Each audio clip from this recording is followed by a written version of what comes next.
Assalamualaikum warahmatullahi wabarakatuh. Kembali lagi dengan YouTube Sanjo Store. Kali ini kami akan memperkenalkan produk dari Sansui dengan tipe SA5200i, varian RAM 2GB dan memori internal 16GB serta sudah voice command ya. Oke, tanpa berlama-lama mari kita langsung masuk ke tampilan utamanya. Ini adalah tampilan utama khas Sansui ya. Dan bisa kita lihat di sini adalah logo dari voice command-nya. Agar kita lebih mudah dalam melakukan review, coba kita hilangkan dulu aja logonya ya. Kita masuk ke menu topal. Lalu kita centang yang ini dulu. Nah, itu menampilkannya kembali, tinggal klik ini aja. Oke. Baik, yang pertama kita bahas mengenai tema. Nah, untuk head unit Sansui ini temanya sebenarnya ada banyak, tapi dia tidak bisa dipilih dari menu ya. Kita cari-cari di sini tidak ada pengaturan tema. Maka caranya adalah masuk ke factory setting sebelah sini, pabrik pengaturan, dan pilih password 1617. Lalu setelah masuk factory setting ini, masuk ke menu style setting dan masukkan passwordnya 111333. Oke. Di sini terlihat ada 6 style atau tema yang bisa kita pilih ya. Silahkan sesuaikan dengan selera Anda. Baik, kita langsung masuk ke pembahasan mengenai spesifikasinya. Kita masuk ke setting. Lalu bagian about car device. Di sini dilihat bahwa dia RAM-nya 2GB dengan memori internal 16GB. Versi Android-nya sudah 10 dan modelnya adalah NWD T3 ya. NWD T3. Oke, sekarang kita cek spek CPU-nya. Kita gunakan aplikasi pihak ketiga yaitu AIDA 64. Nah, di AIDA 64 ini kita masuk ke tab CPU dan di sini tertulis bahwa dia menggunakan CPU 4X ARM Cortex A7 ya. 4X artinya quad core Cortex A7 dengan kecepatan maksimum 1600 MHz maksimumnya. Kita lihat sistemnya. Dia RAM tersedia, RAM totalnya di 2048 MB atau 2 GB dan sisa memori internalnya sekitar 10,36 GB. Kemudian untuk Android versinya dia menggunakan Android versi 10. Lanjut kita bahas mengenai kualitas layar. Sekarang dalam kondisi terbaring ya layarnya, dan kita coba tegakkan. Ini kalau dilihat reproduksi warnanya tidak berubah ya.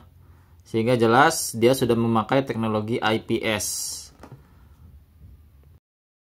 Lanjut lagi kita bahas mengenai fitur kamera mundurnya. Pastinya sudah mendukung ya kamera mundur CCD biasa. Tapi apakah kita lihat dia sudah mendukung HD atau belum? Caranya adalah masuk ke menu ini ya. Nah, kalau misalnya ini sudah terisi PR2000 artinya dia sudah mendukung AHD.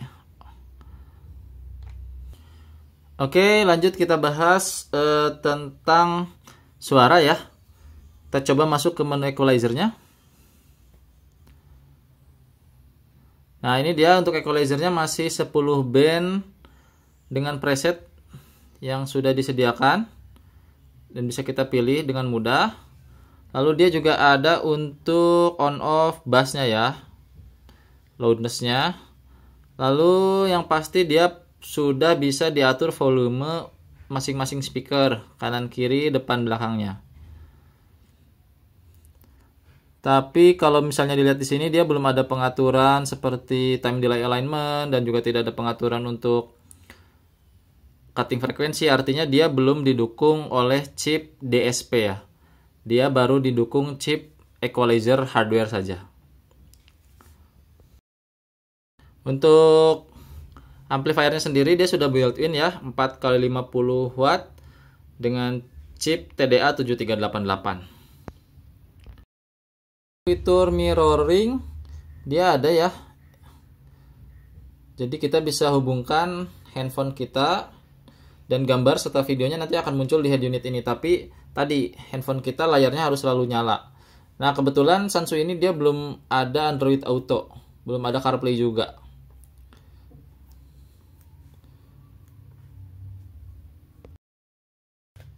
Lalu yang paling utama adalah fitur voice command ya. Jadi kita munculkan lagi dulu logo si Topalnya ini. Nah, kalau misalnya kita lihat di sini ada perintah-perintah yang bisa kita kendalikan.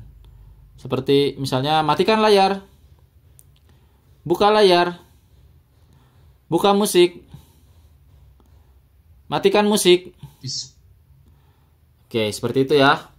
Mungkin bisa dieksplor lebih lanjut. Yang pastinya untuk perintah-perintahnya hanya bisa menggunakan apa yang ada di sini. Mungkin itu saja ya fitur-fitur yang bisa menjadi pembeda dari head unit Sansui ini dengan head unit Android lainnya. Berikutnya saya akan jelaskan fitur-fitur yang sewajarnya ada atau yang selalu ada di semua tipe head unit Android. Dari yang murah sampai yang paling mahal.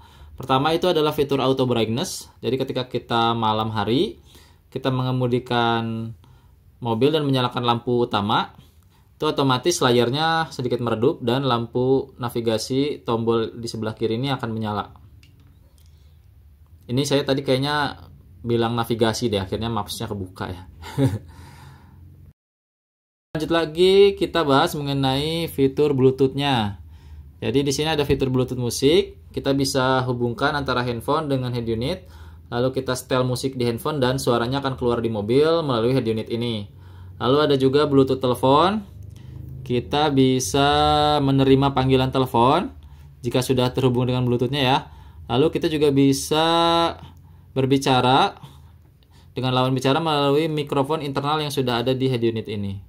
Itu, dan suaranya terdengar dari speaker mobil. Oke.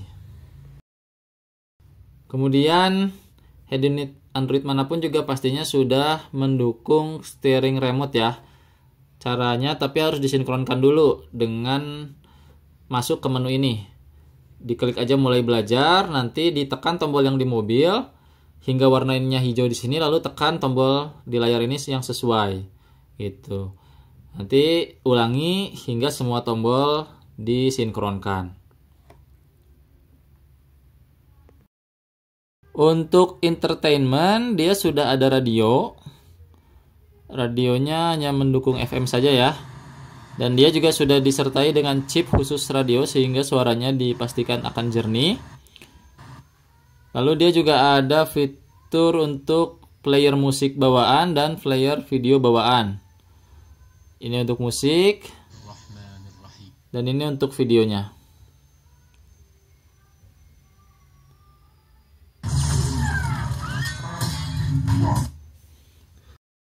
Untuk file video dan audio itu saya sarankan disimpan di flash disk ya. Lalu dicolokkan ke slot USB yang ada 2 dari head unitnya. Untuk satu flash disk sendiri mungkin bisa hingga kapasitas 1 TB.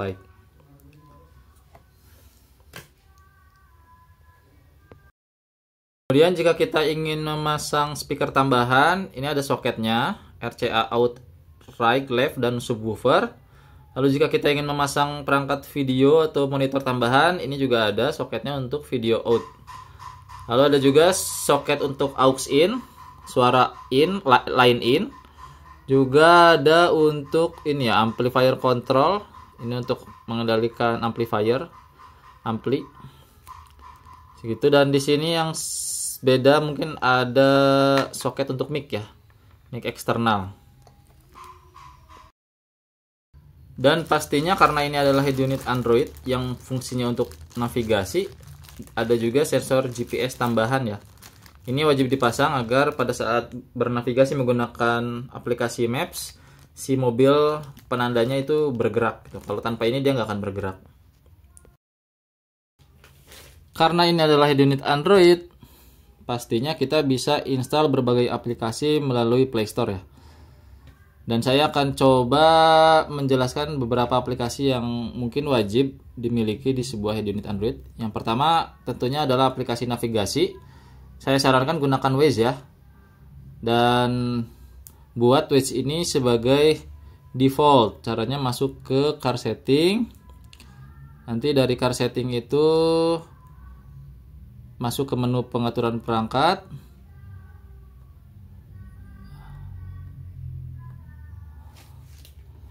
Nah, ini dirubah ke Waze. Sedangkan untuk aplikasi lainnya seperti streaming musik, ini ada terinstall Joox, ada juga Spotify.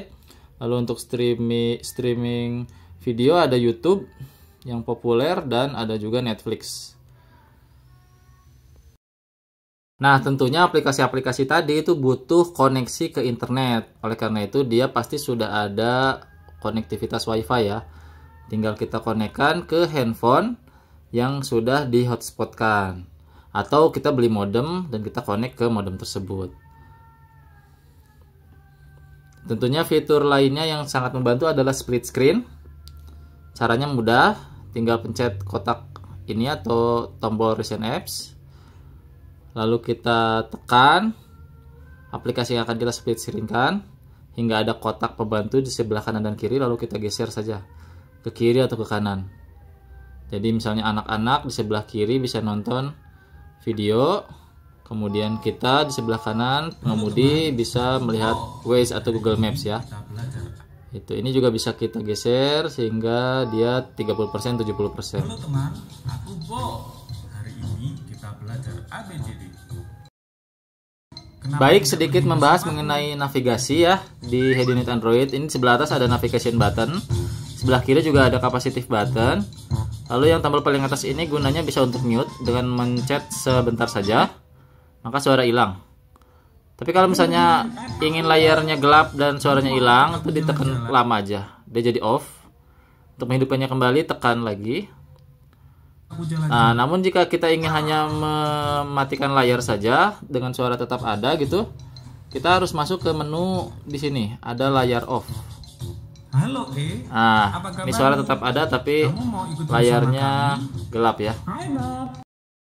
Baik, dari kami sekian pembahasan mengenai fitur dari head unit Android Sansui SA5200 ini. Untuk harga di kisaran 2 juta rupiah sudah sangat baik ya. Layar sudah IPS, kemudian RAM juga sudah real 2 GB. Lalu untuk pengaturan equalizer sudah ada, radio pun sudah jernih. Sudah bisa split screen dan tentunya sudah voice command ya. Kita coba lagi fitur voice command-nya. Matikan layar. Buka layar. Baik, jika Anda masih bingung mencari head unit yang paling tepat buat Anda dengan budget yang sesuai dengan kantong Anda, maka silahkan tonton video kami yang lain. Dan tonton juga video-video lainnya untuk tips dan trik penggunaan dari head unit serta aksesoris-aksesoris yang bisa dipasangkan dengan head unit Android. Dari kami Sanjo Store sekian, salam sehat dan salam sukses selalu. Assalamualaikum warahmatullahi wabarakatuh.